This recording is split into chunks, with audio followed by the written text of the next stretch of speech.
Simba directed by Rohit Shetty. Junior NTR sir की Telugu film temper का ये ऑफिशियल रीमेक है। वैसे हम पूरी तरीके से इसे रीमेक भी नहीं कह सकते सीन टू सीन, क्योंकि काफ़ी सारी जगहों पर स्क्रिप्ट में चेंजेस किए गए हैं। सिम्बा जब मैंने सुना था कि टेम्पर का रीमेक है तो सबसे पहले मेरे मन में ख्याल आया था कि यार टेम्पर ही क्यों, क्योंकि टेम्पर से कई गुना ज़्यादा बढ़िया बढ़िया साउथ की मसाला एक्शन मूवीज़ अवेलेबल होते हुए उन्होंने टेम्पर को ही क्यों चुना। क्योंकि टेम्पर में मुझे बस जूनियर एनटीआर सर का परफॉर्मेंस ही दमदार लगा था। बाकी स्टोरी काफ़ी ओवर द टॉप और थोड़ी सी इलॉजिकल मुझे लगी थी, और इसलिए सिम्बा से वैसे भी मुझे कोई ज़्यादा एक्सपेक्टेशंस नहीं थे। तो आज बिल्कुल ही जीरो एक्सपेक्टेशंस के साथ में मैं सिम्बा देखने के लिए गया था। वकंतम वंशी जी की जो ओरिजिनल स्क्रिप्ट है उसमें काफ़ी सारे चेंजेस सिम्बा में किए गए हैं। यानी टेम्पर देखते समय मुझे जहाँ जहाँ पर भी लगा था कि यार ये चीज़ें और बेटर वे में दिखाई जा सकती थी या ये थोड़ी सी इलॉजिकल लग रही है सिचुएशन, उन सारी जगहों पर उन्होंने स्क्रिप्ट को इम्प्रूव करने की कोशिश की है, या फिर उन्हें हो सके उतना पॉसिबल वे में लॉजिकल तरीके से फिल्में दिखाने की कोशिश की है, ऐसा हम कह सकते हैं। वैसे सिम्बा भी कोई बहुत ही लॉजिकल है ऐसा मैं नहीं कहूँगा, बट फिर भी उन्होंने अपनी तरफ से स्क्रिप्ट को इम्प्रूव करने की कोशिश ज़रूर की है। तो मुझे दोनों फिल्म्स में क्या क्या चेंजेस नज़र आए उनके बारे में भी इस वीडियो में आज हम बात करने वाले हैं। जैसे टेम्पर में जूनियर एनटीआर सर का जो दया नाम का कैरेक्टर है उसे शुरुआत में बहुत ही करप्ट और बिल्कुल इमोशनलेस दिखाया है, इसलिए उसके प्रति हमारे मन में वो सिंपैथी बन नहीं पाती।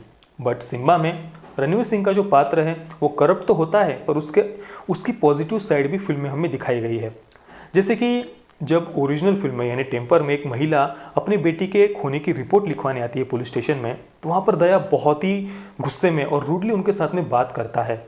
बट सिम्बा में सिम्बा बिल्कुल ही रॉबिन हुड तो नहीं है, बट एक नॉर्मल व्यक्ति जब वो करप्ट होता है तो जिस प्रकार से वो व्यवहार करता है वैसा ही उसे यहाँ पर व्यवहार करते हुए दिखाया, यानी उसके अंदर अभी भी इंसानियत जिंदा है, ऐसा फिल्म में बताया गया है। और इस वजह से उस कैरेक्टर के प्रति हमारे मन में सॉफ्ट साइड भी बनने लगती है।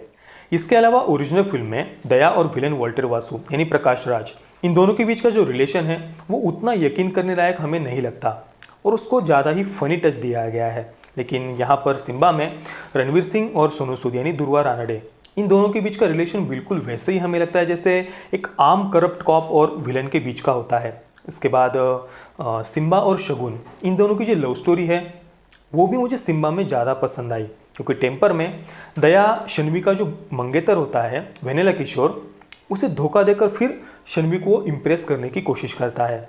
अब ये बात मुझे ठीक नहीं लगी, शायद कुछ लोगों को पसंद भी आ सकती है, बट सिम्बा में जैसे एक आम व्यक्ति होता है, वो अंदर से थोड़ा सा करप्ट होता है, बुरा होता है, लेकिन फिर भी एक नॉर्मल व्यक्ति की तरह वो अपने प्यार को पाने की कोशिश करता है, और इसी प्रकार से सिम्बा को यहाँ पर दिखाया गया है। बाकी जूनियर एनटीआर सर का परफॉर्मेंस टेम्पर में बहुत ही स्ट्रॉन्ग और दबंग था, इसमें कोई शक नहीं। बट रणवीर सिंह सिम्बा में हमें उनके टिपिकल मजाकिया और कॉमिक अवतार में नजर आते हैं।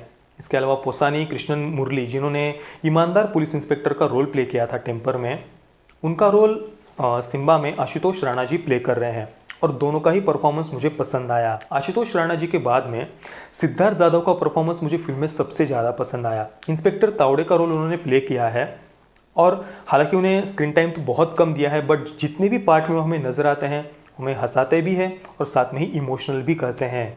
सारा अली खान की जो पहली फिल्म थी केदारनाथ, उसमें उनका परफॉर्मेंस मुझे उतना पसंद नहीं आया था, ऐसे लग रहा था जैसे वो बहुत ही ओवर एक्टिंग कर रही है। बट यहाँ पर उन्होंने अपने आप को इम्प्रूव किया है, ऐसा हम कह सकते हैं।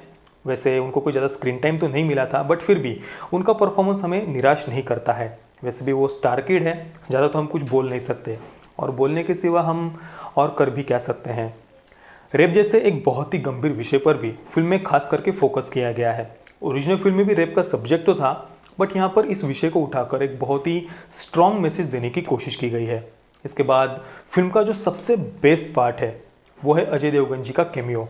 वैसे ट्रेलर में ही हमें उसके बारे में पता चल गया था, बट फिर भी आज थिएटर में अजय देवगन जी की एंट्री के बाद में काफ़ी देर तक सीटियाँ बज रही थी। इसके बाद एक और कैमियो है फिल्म के एंडिंग में, बट उसके बारे में मैं आपको यहाँ पर नहीं बताऊँगा, क्योंकि वो सरप्राइज़ है, तो मैं सरप्राइज़ ही रखना चाहता हूँ, क्योंकि फिल्म के एंडिंग में वो कैमियो देखकर मुझे बहुत खुशी हुई, और इसलिए मैं उसे यहाँ पर अभी आपको नहीं बताऊँगा। रेटिंग देने के बाद में हम इस स्पॉइलर के बारे में बात करेंगे। फिल्म में सॉन्ग्स की वैसे कोई ज़रूरत नहीं थी, उनको ज़बरदस्ती ऐड किया गया है ऐसा लग रहा था, बट फिर भी वो हमें बोर नहीं करते, क्योंकि रोहित शेट्टी जी के जो सॉन्ग्स होते हैं वो बहुत ही कलरफुल और उनकी कोरियोग्राफी भी ज़रा हटके ही होती है, और इस वजह से हम उनको एंजॉय कर पाते हैं। बाकी ये रोहित शेट्टी जी की फिल्म होते हुए भी इस फिल्म में आपको कार्स उड़ती हुई नजर नहीं आएंगी। बस ट्रेलर में आपने जो सिंघम का कैमियो देखा है, उस एक सीन में ही एक ही गाड़ी उड़ती हुई हमें पूरी फिल्म में नजर आती है। तो कुल मिलाकर दोस्तों कहने का तात्पर्य यह है, कहने का सारांश यह है कि रोहित शेट्टी जी ने दूध से खीर बनाने की कोशिश ज़रूर की। यानी जो ओरिजिनल स्क्रिप्ट थी उसमें जो भी कुछ कमियां थी, जो कुछ इलॉजिकल बातें थी, उन्हें इम्प्रूव करने की कोशिश उन्होंने इस फिल्म में ज़रूर की है। बट फिर भी सिम्बा हमें कोई उतना इम्प्रेस नहीं कर पाती, क्योंकि फिल्म में कुछ भी नयापन नहीं है। इसके पहले जो भी कुछ हम देख चुके हैं सैकड़ों बार कई सारी मसाला एक्शन फिल्म्स में, वही सब कुछ इस फिल्म में भी है। हाँ, लेकिन फिल्म बिल्कुल ही डिजास्टर है ऐसा मैं नहीं कहूँगा। अगर आपको रोहित शेट्टी जी की फिल्म्स देखना पसंद है, या फिर रणवीर सिंह का जो मजाकिया और कॉमिक अंदाज है वो अगर आपको देखना पसंद है, या फिर टिपिकल मसाला एक्शन फिल्म्स जो होती है वो अगर आपको देखना पसंद है, तो हाँ, आप ये फिल्म एक बार देख सकते हैं। डेफिनेटली आपको बोर नहीं करेगी, पर फिल्म से ज़्यादा कुछ एक्सपेक्ट मत करना। मैं सिम्बा को दूंगा 5 आउट ऑफ 10 स्टार्स। चलिए, अब मैंने जिस एक्स्ट्रा कैमियो के बारे में आपको बताया था उसके बारे में बात करते हैं। तो वो कैमियो था इंस्पेक्टर वीर सूर्यवंशी यानी अक्की पाजी का, अक्षय कुमार जी का। और ये कैमियो मैंने बिल्कुल ही एक्सपेक्ट नहीं किया था कि अक्की पाजी, अक्षय कुमार जी मुझे फिल्म के एंडिंग में नजर आएंगे। और ये कैरेक्टर भी सिंघम के ही यूनिवर्स से बिलोंग करता है, क्योंकि इंस्पेक्टर वीर सूर्यवंशी बाजीराव सिंघम से फिल्म के एंडिंग में फ़ोन पर बात करते हैं। यानी रोहित शेट्टी जी यहाँ पर सिंघम का एक पूरा यूनिवर्स क्रिएट करने की कोशिश कर रहे हैं।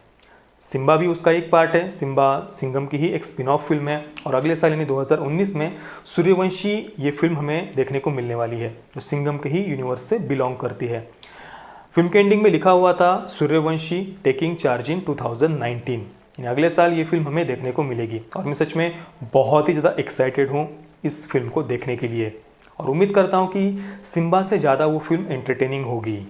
तो दोस्तों, अगर आपने सिम्बा ये फिल्म देखी तो आप इस फिल्म के बारे में क्या सोचते हैं, मुझे अपने नीचे कमेंट में ज़रूर बताइए। और अगर आपने अभी तक हमारे चैनल को सब्सक्राइब नहीं किया तो प्लीज़ चैनल को सब्सक्राइब ज़रूर करिए। ये वीडियो देखने के लिए आप सबका बहुत बहुत धन्यवाद। जय हिंद, वंदे मातरम।